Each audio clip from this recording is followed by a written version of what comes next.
DC to get them talking. As the gift, yes. He could. I could have stayed that back there a half hour. Got done with the game on Sunday and recognized several players. Especially on offense, gave a lot of credit to our running back room. Just those four guys in general.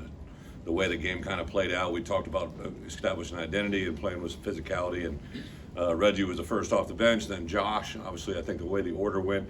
Caden was the next one in, and then Aiden. But I thought all four of those guys affected the game.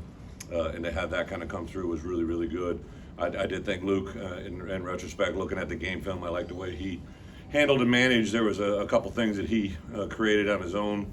Really, the big play to Caleb or to Griffin Moore. He was there and had to extend the play a little bit and made it happen. And then one of the first touchdowns where he kind of made it happen with his feet was pretty impressive. And then also Isaiah Williams, just another good example. When that guy touches the ball, he not only excites the crowd base, he ignites our players as well. And when he plays well, we play well. So excited to see that. And then defensively, there were a lot of really positive things. I thought Keith Randolph probably played one of his best games. Now this group did have a plan for Johnny. They were doing a lot of things that were drawing attention to him, which when that happens, especially as an interior D lineman, that's got to free up other guys. So hopefully that is something that continues. I know it gets frustrating for Johnny, but it can be rewarding for others. And then a guy, Kanena Adelaga, just as a guy, again, that has just kind of silently done his business, has continued to play really well. But I think between Tariq, Dylan Rosiak, and Kanena, and now you throw Josh Kreutz in there a little bit, those four guys at the linebacker position are very, very unique. All of them kind of have a different skill set, but fun to watch that group continue to grow. So, and then just the way the game played out. Taz was out after the first half. T. Strain rolls his ankle. Forced a lot of those young freshmen into action. I thought they handled it very, very well. So we put the game behind us pretty quickly on Sunday. Obviously did enough things to correct and review offense, defense, and special teams, but jumped into our Purdue preparation, actually shortened our review time and extended our preparation time on Sunday. Today we'll have the day off, but our guys I know are chomping at the bit to get back into really an 8-week window here, 4 weeks in a row, then a bye week, then 4 weeks in a row. Both segments have 2 home games and 2 away games for us in Big Ten play, so to get this opportunity to go on the road and play the defending Big Ten West champs, I think is something that they're excited about. Give a lot of credit to Purdue. The last 2 years we haven't come out on top in a trophy game. It's something that I think our guys have talked about for a long time, so excited for the opportunity this week. Health-wise, I think everybody, for the most part, should be with us. Reggie and T. Strain, who had kind of lower leg injuries, weren't as significant as we may have thought at first. And those guys, if they don't practice tomorrow, should be fully engaged with us on Wednesday. Taz really was just a day issue. Taz had a pretty significant sickness. He didn't practice Thursday or Friday, had over 100-degree temp, kind of that had been floating around us a little bit, and that kind of steamwheeled on him on Saturday, so wouldn't expect any problems or issues back with him. So other than that, I think we should be full strength for Saturday. How does familiarity between the two staff schemes play a role? Yeah, again, I tell Josh all the time, he's getting a bargain with me at 53. I've been through a couple of these. My first D coordinator job, I was the defense coordinator at Wisconsin, but I had been on the Iowa staff with Kirk and that whole entire defense staff. Phil Parker and I were on the original staff with Kirk going back to the day. So I've done a lot of these crossover moments, and then obviously when I became the head coach, some commonalities of coaches you've been around, played around. I remember when I was at Wisconsin as a head coach, we faced Mike Hankwitz, who was the defense coordinator for me, and he went on to become D coordinator at Northwestern. So there's a lot of these times where you have familiarity. This is an easy one just because Ryan was here last year and a couple of guys on their staff. But I think these are things that come up more than you probably think from the outside world. We've been really talking about this game from last year's season in to where we are, because we knew it was going to be the first Big Ten West opponent of the year, and it was going to be the beginning of an 8-week window of all conference play. So I think that's the bigger issue, maybe so than who's on their staff. When's the last time you talked to Ryan? To Ryan? Yeah. Talk to him? Yeah, sure. I know I talked to him the Saturday before we got going, just because I usually give that to our coaches, and I remember I called him just because I hadn't really talked to him that summer, and just wished him luck going into the season. But I think that was the last. I don't think I've talked to him on the phone. Maybe shot a text or two, but that's it. You knew he wanted to be a head coach. Oh yeah. You said you didn't really want him to go to Purdue necessarily, but because it was, some tension there or whatever. Yeah. You're playing him, but does anything surprise you about, what he's been able to do or his I don't know what I said or didn't say. I was happy for Ryan. I Sure. called I just Purdue. meant you're playing a divisional opponent. Yeah. Yeah, I think the only reason that I might have said that is just it's a Big Ten opponent, and you have the desire to have people that you care about have success, but when it's in your division, that's not the case. But other than that, no, I think you really do learn to put these things aside. I remember the first time I ever had this really happen was I was a D coordinator going to Iowa, and if actually going into that day, if we won that game, we were going to be Big Ten champs. I think we intercepted the first 2 third-down passes, played pretty good defensively, but Jimmy Leonard was my safety, which made it a bit easier. But that one was tough just because of all that during the course of the week, and I really learned how to, that point forward, that's been over 18 years ago now, right? Like, it's really not a big deal. You want that tree to grow, your coaching tree, obviously, right? That's a great thing, right? You would think. I hire 10 coaches every year. I want every one of them to be a head coach. I think I learned that quote from Hayden Fry early on. He hires coaches who he hopes want to become head coaches. I think some guys have it, some guys don't. I would say on my current staff, I probably have 4 to 5 guys that I think will probably be head coaches eventually. When that happens, how it happens, that's in it. Again, you go from life lessons. I remember having a conversation with Paul Christ after we'd been together 4 or 5 years. His name had come up on some things.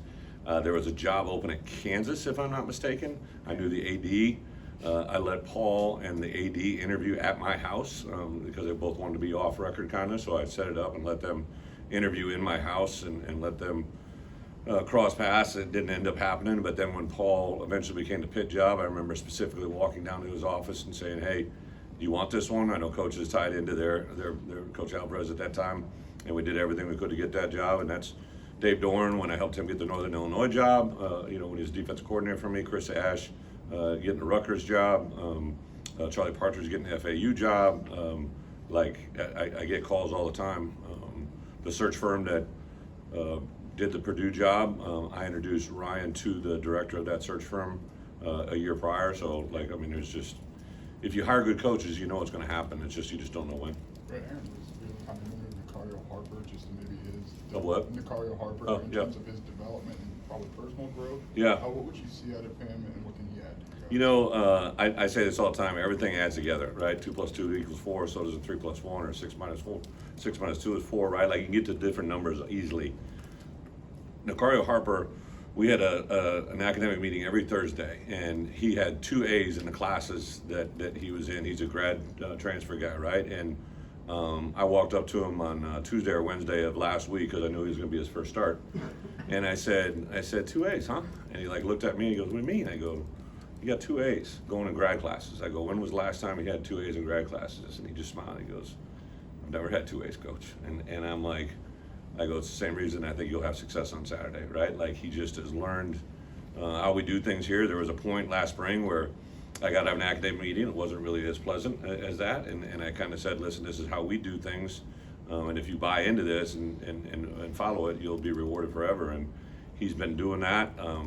I thought he played with incredible poise. Really, the week before, he made a play on a tight end route that really jumped out to me that I'm like, okay, he's listening, and he's got incredible talent. Early in his career, he was very, very well thought of at a couple other places he had been athletically, physically, and be able. I wish I had had him for 2 or 3 years because I really think his potential is pretty high.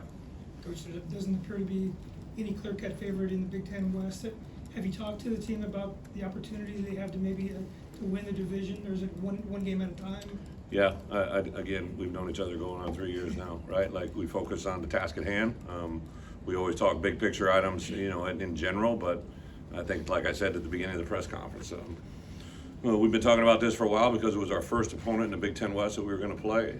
It's the first in a little run here. Obviously, we come back, play Nebraska, and then Maryland, even though they're in the other division, a pivotal game, and then to come back and have Wisconsin. So 3 of the next 4 are Big Ten West. So if you try to jump to one before the other, it's never going to work. Brett, you've played a lot of your younger guys the last Yeah. couple of weeks. What are you worried about your couple of recruiting classes? Yeah, we kind of actually had that conversation this morning, Monday. We like to kind of take a big picture look on Mondays, and we listed several guys on both sides of the ball, offense, defense, and then special teams. Our two best special teams players right now are probably Jaheim Clark and Josh Kreutz. James Kreutz. And it's just those guys get contagious, and then you saw James make a couple plays on Saturday on defense as well. Like usually players break into their mold, especially defensive players on special teams units. But I couldn't be happier to get Caden Fagan and Aiden Lawford involved in the game plan, and to see Aiden score. I literally have felt that coming for a while, and then I literally can't even imagine what was going through Caden Fagan to see that end zone right there and to see uninterrupted, but to way to win that game. Once we took a knee, that basically sealed the victory, barring any center QB exchanges. But like we knew that was, we put ourselves in grind to get down, and for him to execute that in that moment says a lot about him. What's the balance for that? I mean, for the field goal you guys left a couple seconds on earlier in the season, just in case there was a bad exchange. Yep. So what's the balance for understanding maybe a bad exchange could happen? Well, a bad exchange between a quarterback and a center is completely different than a kicker. But at that point, when they took over, when we got a first down, and they still had 2 timeouts, I knew the number we needed to get to make the game on a win. And when we stopped, I believe it was 2nd and 5. They had 1 timeout. That's when I know what it was. It was the play before Josh McCray went out. We told Josh if he got a first down, he could grind to get down. And then, so Josh, I knew it because Thad and I had a conversation. And then Josh went down after that first down carry, and we put Caden Fagan in. And obviously, everybody's probably, hey, it's this big moment, 4-point play. And I said, does he know grind to get down? Which means if he gets a first down, if he takes a knee, we win the game. And they were letting him score, right? Because they knew the situation. They knew they couldn't win the game anymore. So they were trying to let him score. And I think when that safety came up and kind of did one of those passerbys, and he knew enough to get down. Somebody pointed out to me that the social media was having a fun thing that we should have scored there. And I've seen teams score in that situation. Literally within our conference here in the last couple of weeks, there's been some teams that score at the end of the game, which puts you at risk. The only way we could lose that game was by scoring, because if we scored and we kick off, they score, and they got an onside, they get 2 scores, they could still win. And most people don't see that, but I understand it, and that's why we did it. Right, when I asked about KO, you just mentioned his attitude and his resolve to kind of trust in the building, trust in the process. And that's why he had success on Saturday. Did you kind of see that when you were looking at him, that his attitude and his work ethic was always going to be? Kanena has been awesome since he's got here. Last year he was kind of a sub-package player for us. He actually played kind of nose in a weird kind of way, what we asked him to do. I just go back to his recruitment. I remember calling Coach Lynch. I think he was committed to an Ivy League school, if I'm not mistaken, and he was going there and tell me about this kid, this coach, this is what you're going to get. You're going to get a guy that does everything right. I don't know if he's a linebacker, but I know he's an athlete who can run. He'll do everything he asks of him. Since that point, everything Coach said has panned out. I don't think we went into Saturday thinking you're going to get 40-plus plays, whatever it was, but it kind of played out that way, and he's just so conscientious, so intelligent. This past summer he went on a mission trip to Africa, and I let those 3 guys that went on that trip came back, and I let them address the team. And Kanena, his background, his family history, and everything that went into it, the way he talked up in front, I was like, okay, this guy's got leadership skills on top of that. He's also now one of our SAC leaders. We recently got to nominate a player for a Big Ten Conference committee that's one player from every team, and I nominated him just because I think he represents everything that's right about us. How have you evaluated the offensive line? Yeah. How can you help them? Just get better. I think we'll obviously, we're always constantly looking at players that we can plug and play. But Zai and Isaiah, I think for sure on the right side feel that they can get better. I think also Hunter Whiteneck, Jordan Slaughter, between them and maybe Barlev, seeing if they can help us out in a certain capacity. But Julian Pearl played really well over on the left side. Geske probably played again his best performance at this point. So Isaiah Adams really played well at times. There were some things that I know he wants to clean up, but I couldn't be happier about the growth that they made. I know it wasn't in everything that we saw, but there were definitely a lot of things they did well. We just got to get them to be more consistent. You mentioned a few times with transfers, like you just wish you could have had them for 2 Yeah. or 3 years. I mean, are there things you can tweak on the recruiting front to find these guys earlier, or are you just always gonna miss somebody? You know, you take Nicario, like he's a guy that's from Atlanta originally. We don't really go into Atlanta heavy. It's an overly recruited city, and for us, you know, we couldn't defend number one out here for them, right? And he was a blue shirt walk-on at FAU, right? Another good reason why we probably should hit Florida more and more, because they're just pure numbers down there. You go into a county in Florida and you can literally kind of go into a certain school and there might be 5 or 6 Division I kids for you to evaluate, and then sometimes in those rural areas you get, and every city's got 1 or 2 guys where, so we as a coaches, we really recruit the Midwest. Anybody that touches us, we recruit Florida and Jersey, and the rest of it will have to go through the portal. So I don't think Nicario would pop on our roster. Clayton Bush, again, he's another kid that's from whatever town Western Kentucky's in. I don't think he would have been up on our radar. Some of the Illinois kids that we're getting as bounce backs, I think that's for sure happening. You know, we get contacted. We've already been contacted this year with guys that we've recruited during my window of being here the last 2 years that are at places that aren't playing, right? Or maybe they're playing, they're not happy where they're at. So I think that's the stuff that's going to start coming back to us now. We said since we got here, like, we're going to recruit every kid in the state of Illinois that we feel can help us win a championship. But we didn't win all those recruiting battles, right? So now I think you're going to begin to see kids that are a year or 2 into programs that it maybe wasn't what they thought, and maybe that we're a little bit better than they thought we were going to be.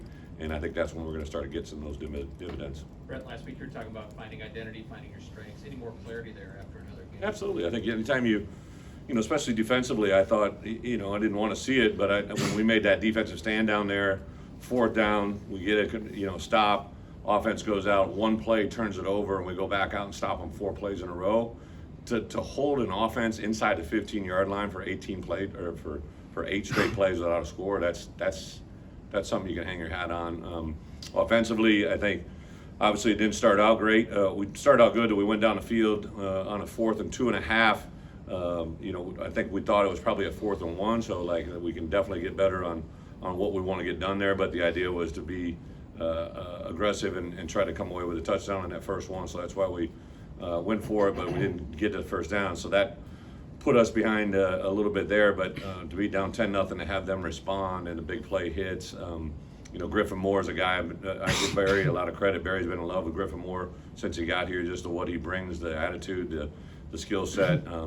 Tip Ryman to hit a big pass play. I think we've been waiting for Tip to kind of break out of that moment. Reggie hit a long run.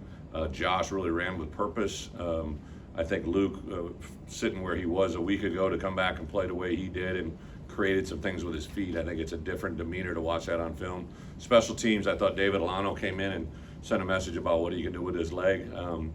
Actually, Declan Dooley, I was within a hair of a chin and putting him in. He booted 3 punts in a row last week, over 60 yards. So, like, a guy that really has been impressive and excited for us to see. So there's some things you see, but there's also some things you guys haven't seen that I think are coming. But do you think David Alano will continue to handle those kickoff duties moving forward? I do, just because David Alano is a very confident player.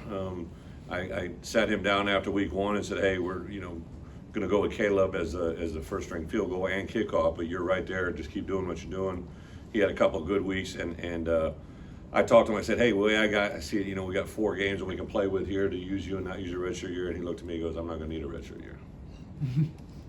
I don't know how many freshman kickers say that, right? So, like, I just, peace up. I agree with you. Let's go. So he's just a very confident, very, very diligent, really competitive kid. Partner getting a personal foul penalty, sorry. What's that? A punter getting a personal foul penalty. A punter? Yeah, when that happened. How's it going with you? Yeah, I mean, obviously no personal fouls are ones, and that one, obviously near the sideline, I think just got frustration, run over, but yeah, if you want to write an article about a punter getting a personal foul, go ahead.